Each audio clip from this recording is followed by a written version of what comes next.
Mobile উদ্ধার করে, ঠিক আছে আমরা উদ্ধার বন্ধু থাকলাম, চোর তোর কাছে রাখে না, দেখা যাচ্ছে যে কাউকে সেল করে দেয়, তার কাছে বাংলাদেশের ভদ্রলোক হবো সেরকম। আমরা কাজটা করি, আগে মোবাইলটা বের করে দিই, আমি দেখবো আমরা হেল্প করার চেষ্টা করবো। এগুলো কিন্তু মোবাইল হচ্ছে মানুষ হারাচ্ছে, সেটা হচ্ছে এগুলো কিন্তু আমরা ইন্টারনেট অ্যাকসেপ্ট ধন্যবাদ স্যারকে। একটু নাম পরিচয় সংক্ষিপ্ত আকারে মূল বিষয়টা। আমার নাম মোহাম্মদ তাজুল ইসলাম, বাড়ি নুনখাওয়া।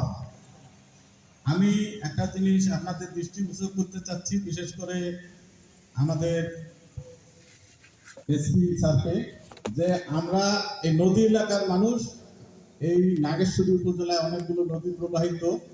এখানে এই নদীগুলোতে রাত্রি, বিশেষ করে রাত 12টার পর কিছু ছোট ছোট নৌকাতে ব্যাটারির মাধ্যমে অত্যন্ত শক্তিশালী বিদ্যুৎ উৎপাদন করে মাছগুলো যেভাবে নিধন করা হচ্ছে, এতে করে এই